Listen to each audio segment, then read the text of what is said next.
Pessoal, olha só, tudo bem com vocês? Eu sou a Ana Paula, bem-vindos. Se preparem porque ninguém esperava.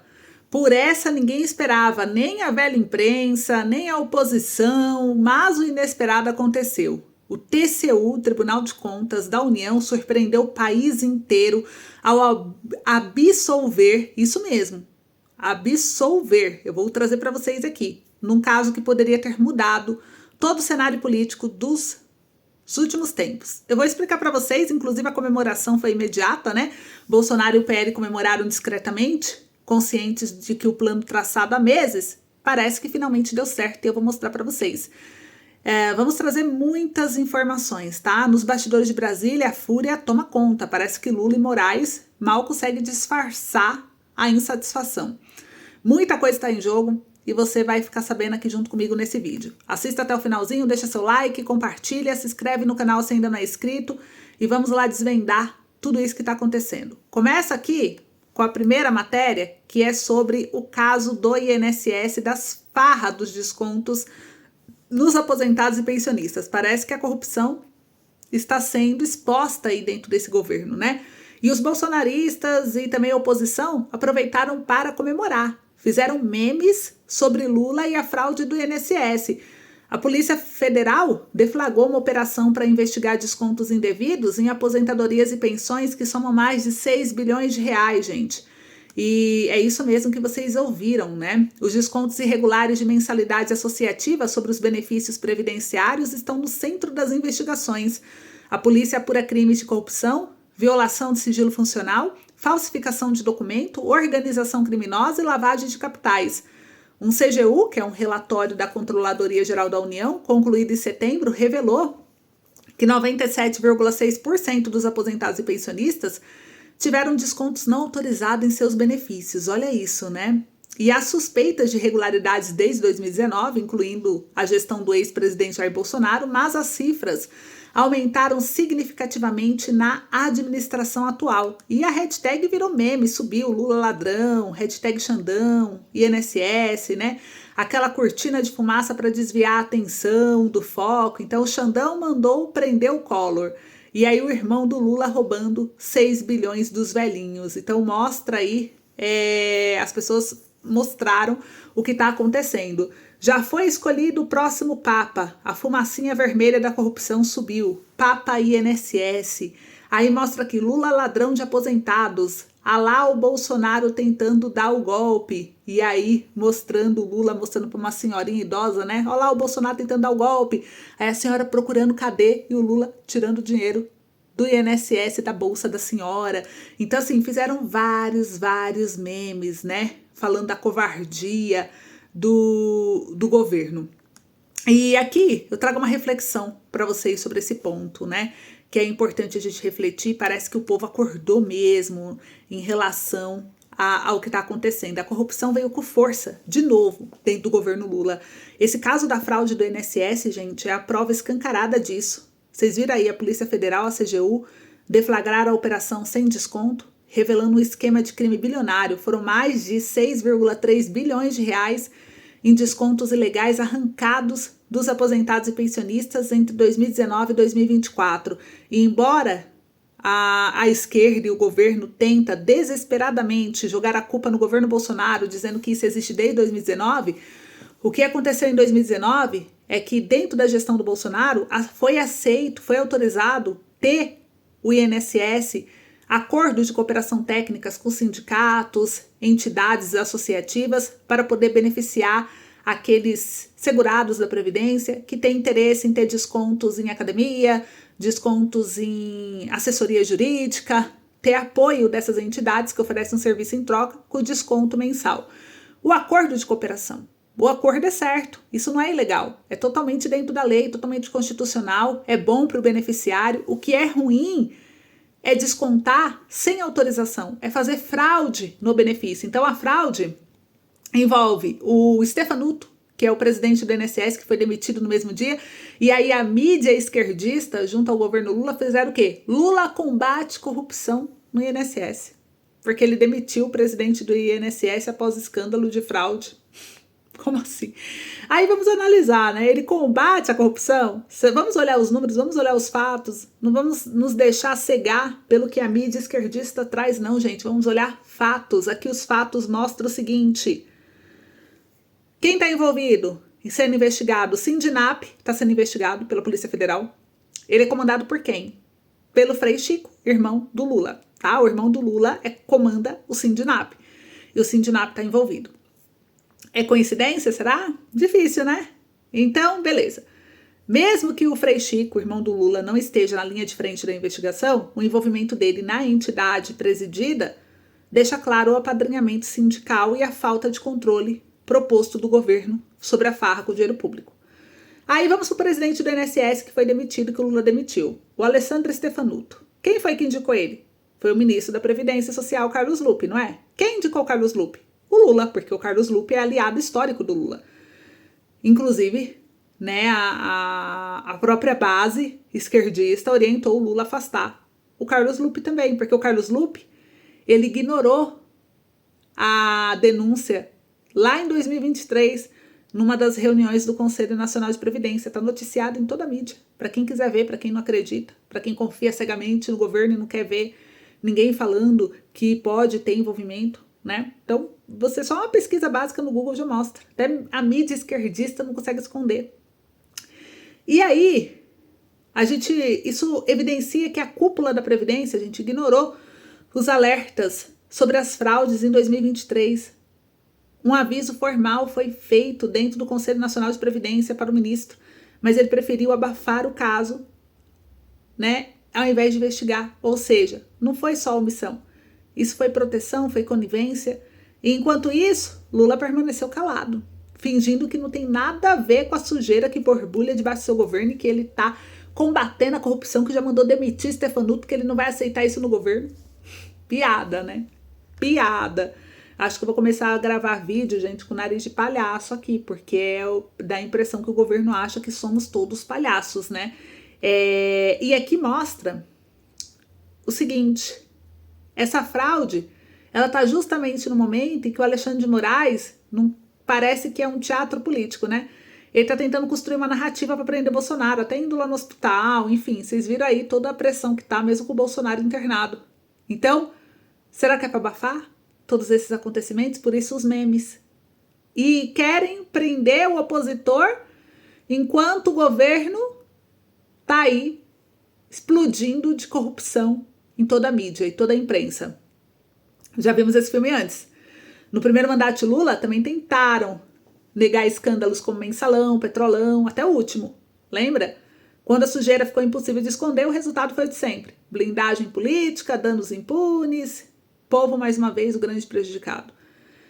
E isso é gravíssimo, né? Estamos começando a viver um período político, gente, que promete marcar a história do Brasil. E pelo menos dessa vez temos algumas boas notícias que começam a surgir para o Bolsonaro, que comemora discretamente junto ao PL, tanto que essa questão dos memes, eles foram ao delírio, né?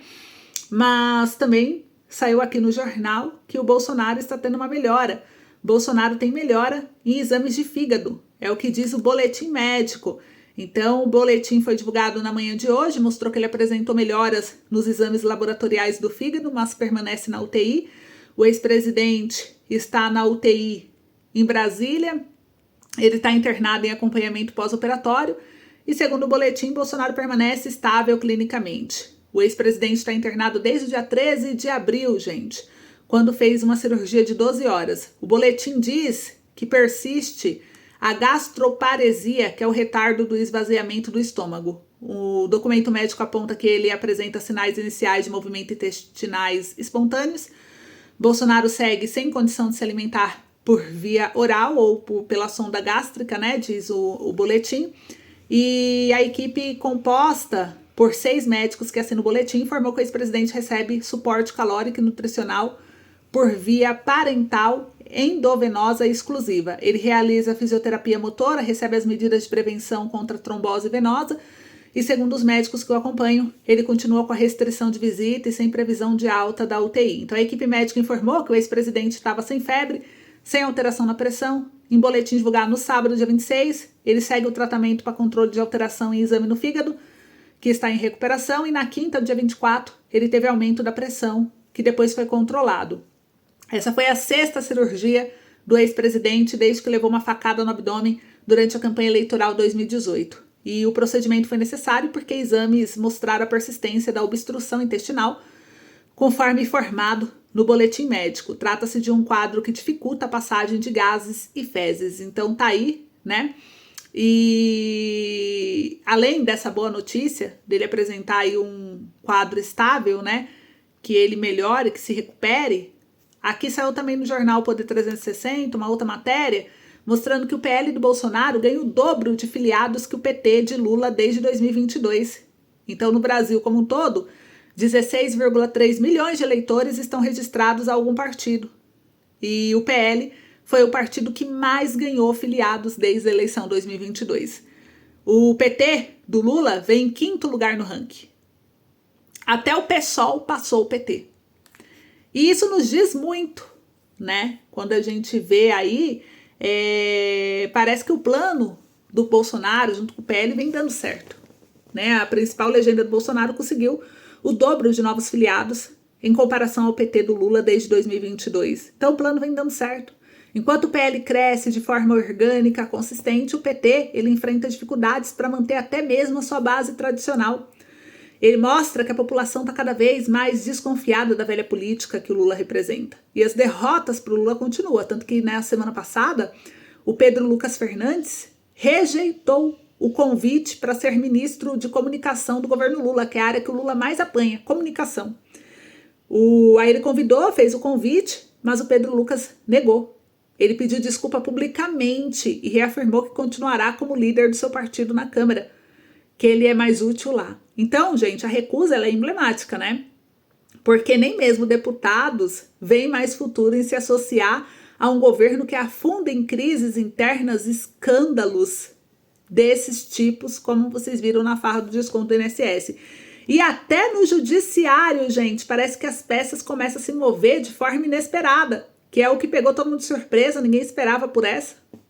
Eu acho que nem mesmo a oposição, que no meio desse turbilhão de coisas, o Tribunal de Contas da União, que é o TCU, inocentou Rui Costa no caso dos respiradores não entregues durante a pandemia.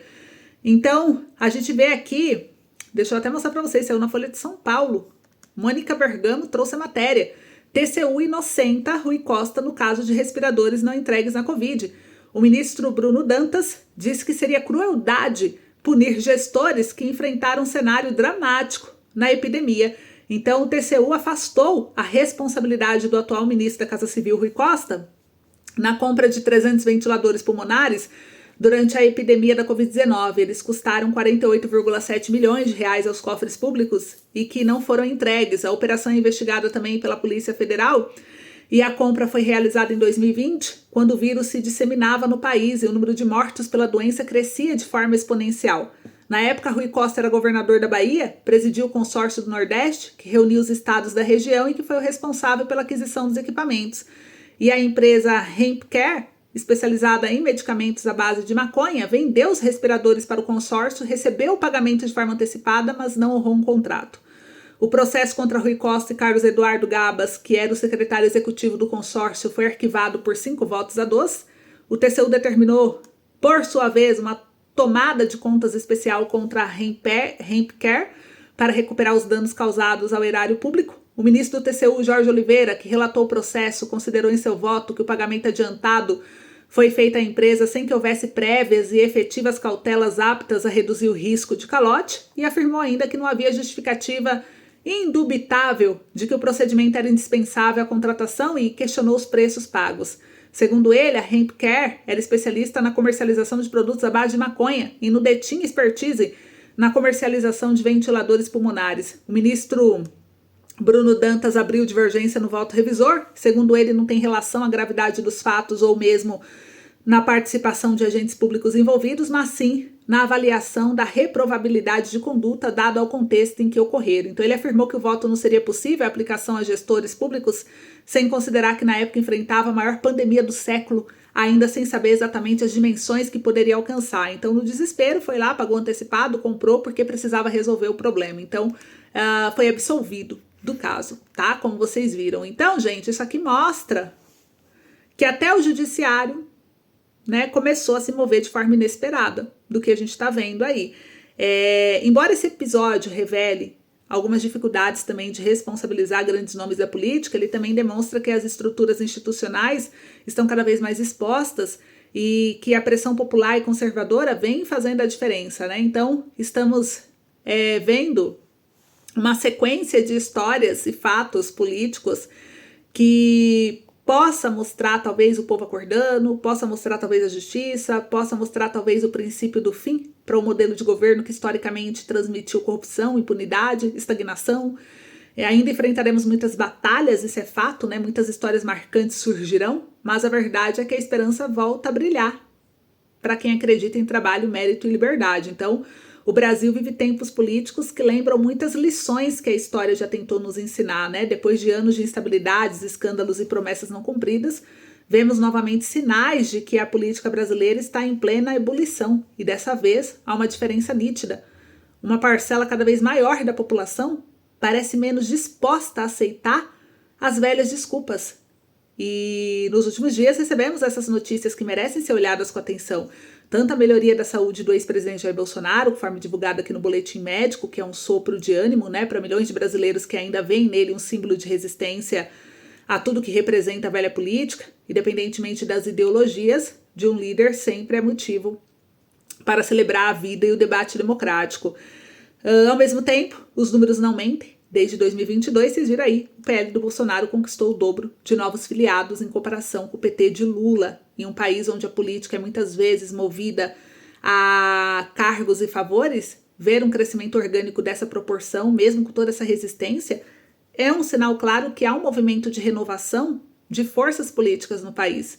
E isso nos lembra de 2005, quando o mensalão explodiu e mesmo assim parte da população insistiu em acreditar no discurso que não sabia de nada. Hoje a diferença é que muitos mais brasileiros estão atentos, cobrando, fiscalizando a internet, as redes sociais, a liberdade da informação empodera o cidadão comum como nunca antes. E não é só no crescimento partidário que o cenário mostra mudança, né? Como vocês viram, o Pedro Lucas Fernandes, deputado de peso, escolheu aí recusar o convite para ser ministro de Lula. Fez isso publicamente, pediu desculpa, reafirmou seu compromisso com a liderança da Câmara. Antigamente, ser ministro era uma ambição. Hoje, é um peso político. Então, isso mostra como o governo Lula perdeu prestígio até entre seus próprios aliados, quando um parlamentar prefere manter distância do que se associar ao governo. É porque percebe o desgaste profundo da marca Lula. Então, mesmo decisões que puderam favorecer o governo têm sido vistas com desconfiança. O TCU, vocês viram aí, absolveu o Rui Costa no caso dos respiradores não entregues na pandemia, mas a sensação que fica é de impunidade, talvez descrença, né? Quantos escândalos parecidos vimos em 2003, 2016, é mensalão, é petrolão, é lava-jato, quantas vezes o discurso oficial tentou se descolar dos fatos duros da realidade e hoje o povo já não compra tão facilmente essa versão. Enquanto o governo luta para conter crises internas e para tentar manter alguma narrativa de controle, vemos a ala conservadora, mesmo ainda ferida, combatida, ganhando espaço popular, resistindo e crescendo.